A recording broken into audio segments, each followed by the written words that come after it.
Coming up on WFT's President Trump is a hero.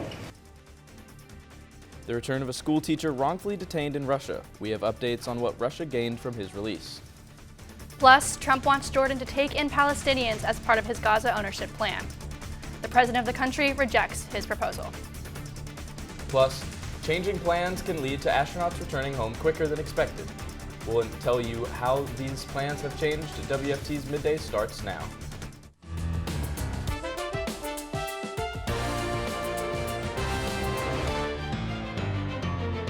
You're watching WUFT Midday.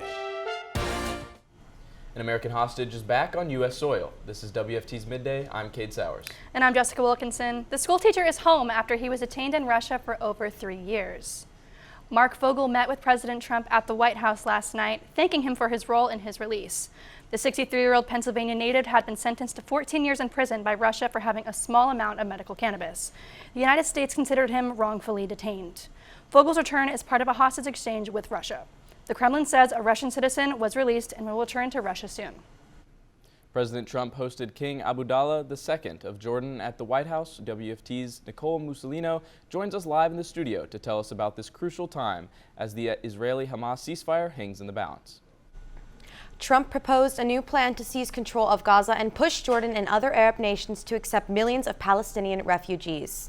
The King of Jordan has agreed to take in about 2,000 child refugees with health issues, but rejects any moves to take land and displace Palestinians. President Trump suggested previously that he could withhold Jordan aid from Egypt if they don't accept displaced Palestinians as part of his plan for U.S. ownership of Gaza.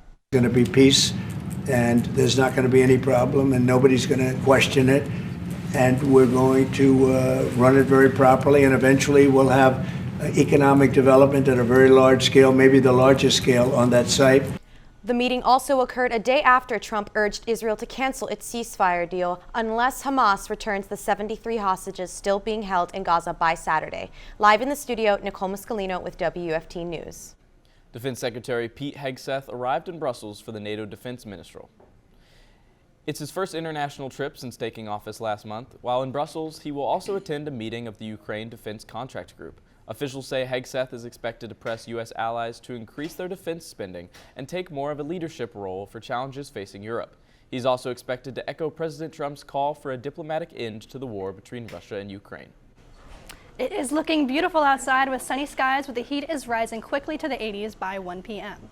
Let's head over to UF forecaster William Maxham to let you know if you can expect more of these high temperatures. Yeah, temperatures are moving up. We're going to be into the low and mid 80s this afternoon, threatening records here in Gainesville. A record today, 86 degrees. We're probably going to be a degree or two away from that for highs today. We're 76 already. South winds are fairly strong at about 15 miles an hour. That's helping to bring us that warmer air from the south.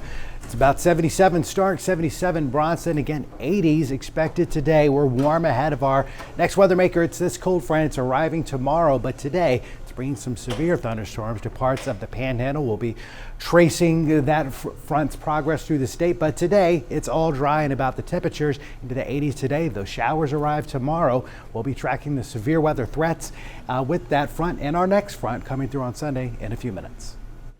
A change in plans could bring 2 NASA astronauts home a couple weeks sooner than expected. Butch Wilmore and Suni Williams launched on Boeing Starliner's first crewed test flights back in June.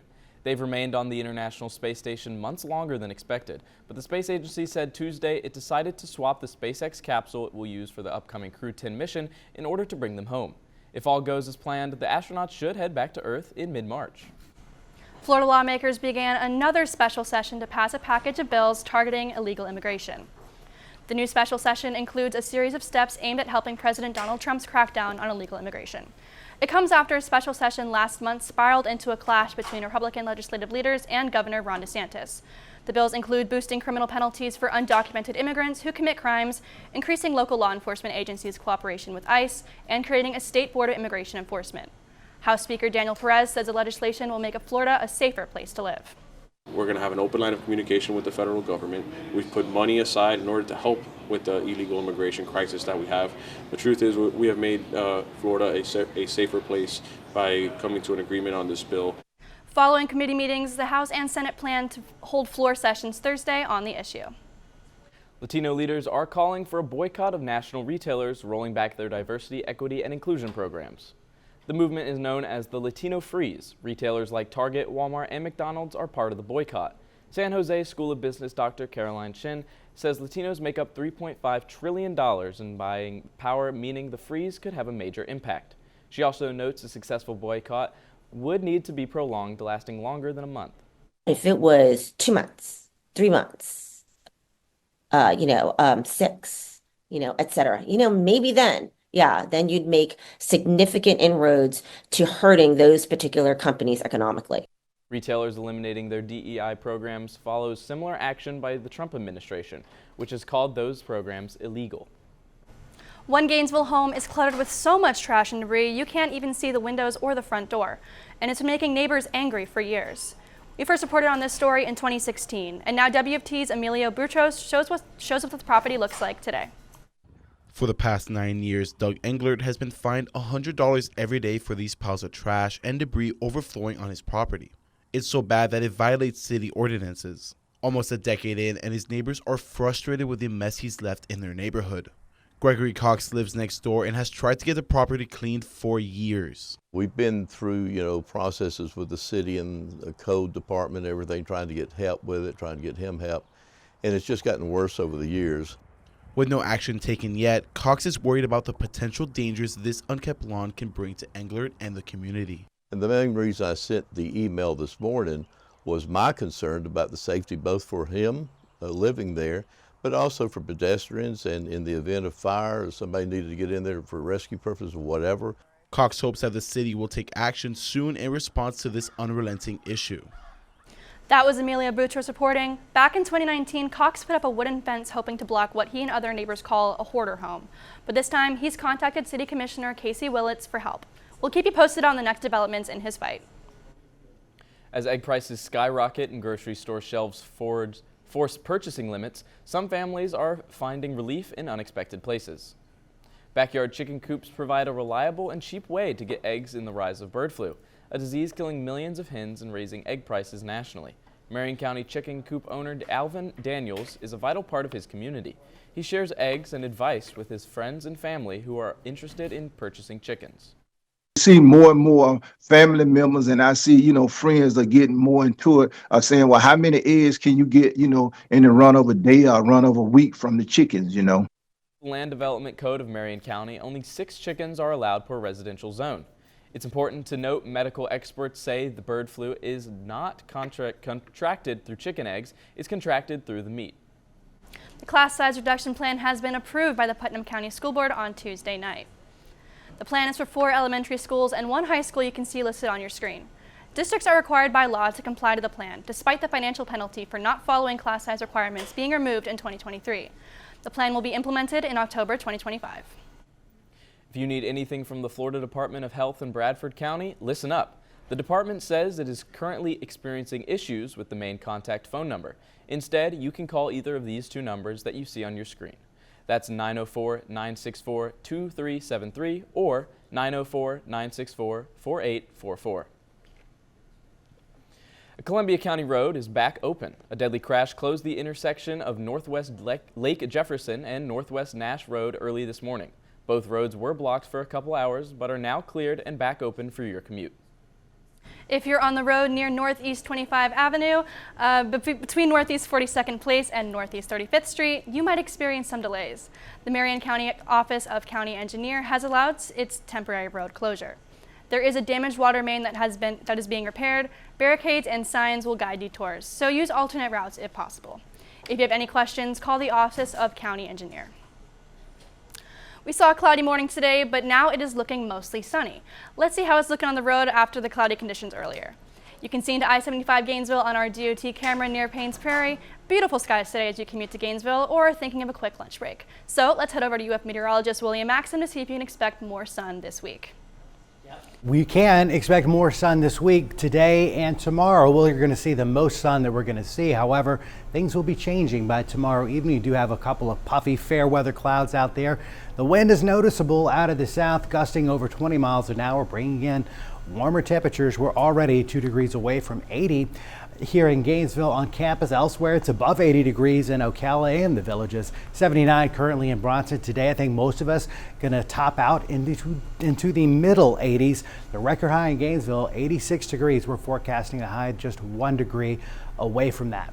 Out west, our next weather maker is making for some very strong to severe thunderstorms today. In fact, there is an enhanced risk of severe storms in the center part of Mississippi and into Alabama, and lesser risks into parts of western Florida around the Mobile area and to Pensacola. We do have a slight risk today. We're concerned about rotating thunderstorms developing in the warm sector here of this frontal system. It's headed our way, but it's going to be losing steam tomorrow, so we're thinking there will be less potential for strong storms in the state of Florida, but still a few storms could reach severe limits with gusty winds tomorrow evening, but I think those storms will be fizzling out as they move into our area. So let's track the arrival of the rain here. This is 11 o'clock tonight. Showers and thunderstorms reaching the state capitol at this time. Then early in the morning, we might see, a little later in the day, we might see some showers rolling in before we get to the late part of the evening. I think by about 4 o'clock, most of us will receive a little bit of rain.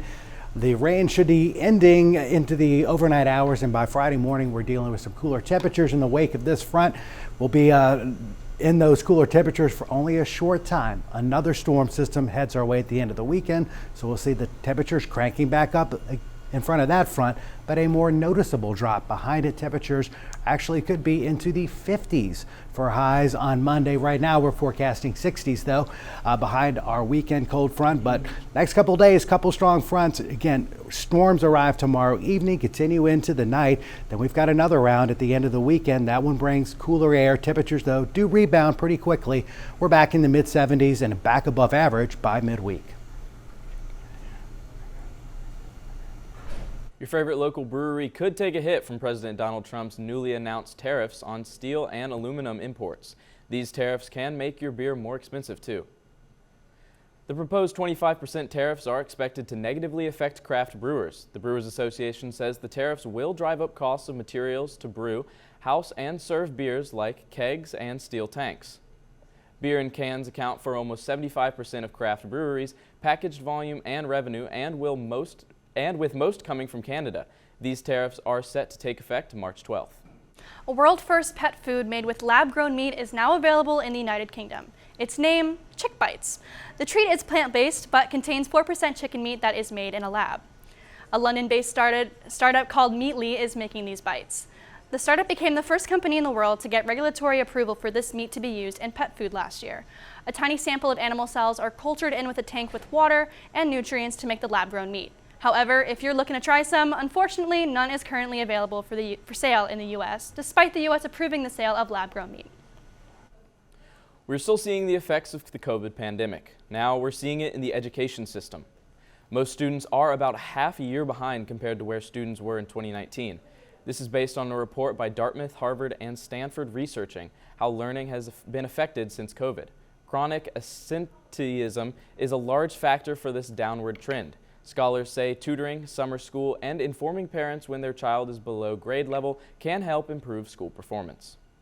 The CDC says a baby with a heart defect is born every 15 minutes in the U.S. Early detection is critical. In today's Health Minute, Mandy Gaither explains the factors that increase the risk of congenital heart defect developing.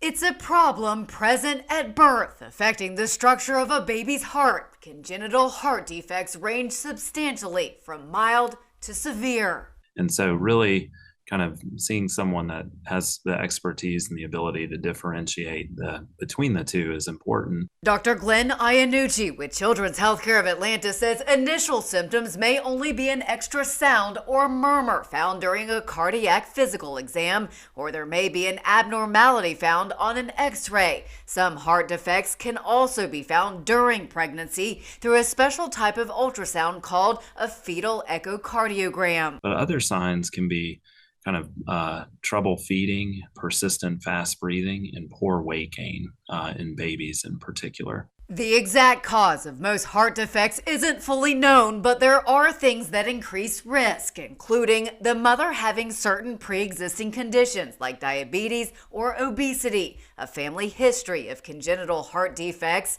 smoking during pregnancy, or certain medications taken during pregnancy. If you know kind of what you're dealing with at the beginning, then really you can often be in front of the patient even developing symptoms. Even though many heart defects aren't cured, advancements in care and treatments have led to longer and healthier lives than those who have them. There are a wide variety of treatments that can include surgery, but can also include some non-invasive approaches. For Health Minute, I'm Mandy Gaither. Now let's head over to our Noticias partners for a look at today's top stories for our Spanish language audience.